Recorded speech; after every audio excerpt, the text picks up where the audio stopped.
এই আল্লাহর ওলিদেরকে আপনি কিভাবে গুপ্ত বলবেন? আমার তো মাঝে মাঝে মনে হয় আমি কি পাপ করছি কিনা।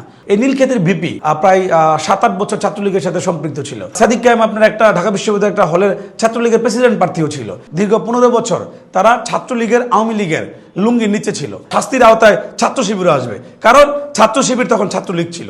আমরা আজকে আসলে এখানে একত্রিত হয়েছি বাংলাদেশের স্বাধীনতার ঘোষক বীর উত্তম শহীদ প্রেসিডেন্ট জিয়াউর রহমানের আত্মার মাগফিরাত কামনায় এবং সেই আমাদের আপসের নেত্রী দেশনেত্রী বেগম খালেদা জিয়ার আত্মার মাগফিরাত কামনায় আমরা আজকে এখানে একত্রিত হয়েছি। আসলে দেখবেন, আপনারা খেয়াল করবেন যে চট্টগ্রামের সিটি কলেজের একটি ক্যাম্পাসের ভিতরে একটি লেখনীর আগে জাস্ট ছোট করে গুপ্ত একটি শব্দ লেখা হয়েছিল। তাতেই বাংলাদেশের একটি ছাত্র সংগঠনের গায়ে জ্বালা ধরেছে, আগুন ধরেছে। কেন ধরেছে আমরা জানি না।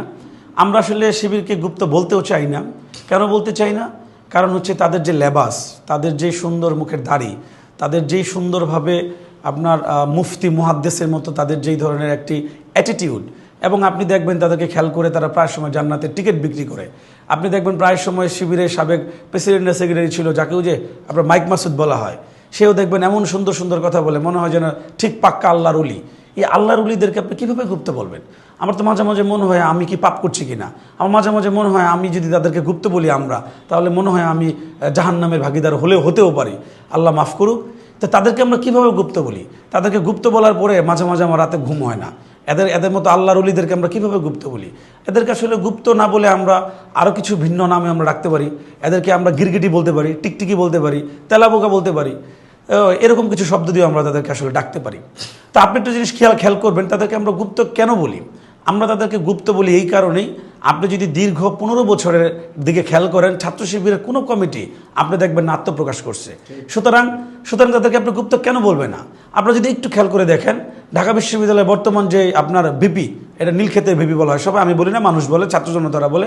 এই নীলক্ষেতের ভিপি আপনি দেখবেন যে উনি প্রায় 7-8 বছর ছাত্রলীগের সাথে সম্পৃক্ত ছিল। ওনার অসংখ্য এবং অজস্র আপনার মিটিং, ছাত্রলীগের সাথে মিটিং মিছিলের ভিডিও ছবি ভাইরাল হয়ে রয়েছে, ফেসবুকে আছে, ইউটিউবে আছে।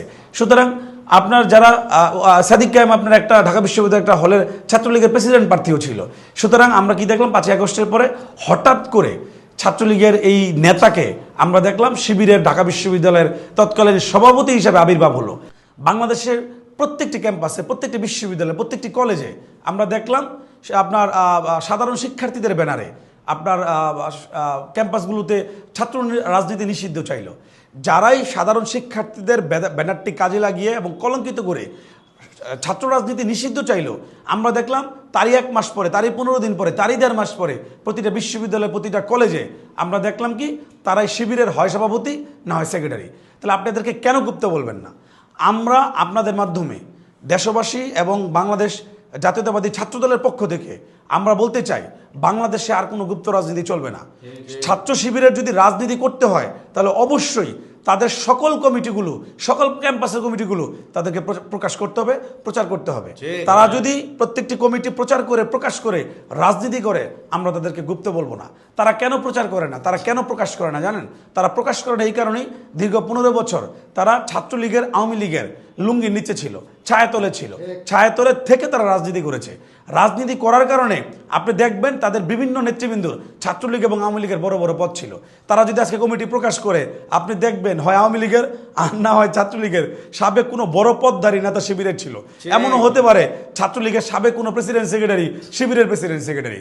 সুতরাং তাদের এই দৈন্যদশার কারণে তারা এগুলো প্রচার করে না, তারা প্রকাশ করে না।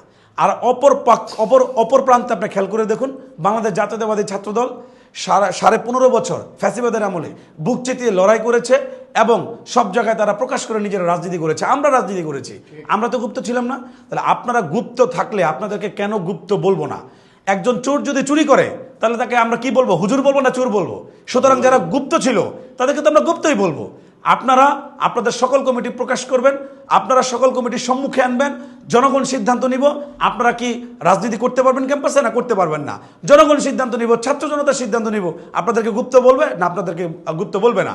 আমরা আপনাদের মাধ্যমে আজকে আরেকটি দাবি জানাতে চাই আইন শৃঙ্খলা বাহিনীর কাছে। ছাত্রলীগের 15.5 বছরে সকল প্রকার অপকর্মের বিচার অতি দ্রুত শুরু করতে হবে।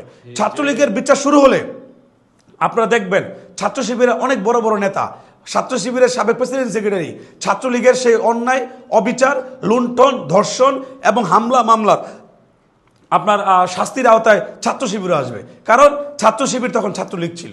সুতরাং এদের বিচারের আওতায় আনলে আপনি দেখবেন অর্ধেক ছাত্র শিবিরের নেতৃবৃন্দ জেলখানায় রয়েছে, তারা রাজনীতি করতে পারবে না। সুতরাং আমরা চাই ছাত্র শিবিরের প্রত্যেকটি কমিটি তারা অতি দ্রুত অবিলম্বে তারা প্রকাশ করবে এবং তারা সামনে নিয়ে আসবে। শুধু বর্তমান কমিটি না, দীর্ঘ 15 বছরের কমিটি তারা সামনে নিয়ে আসবে।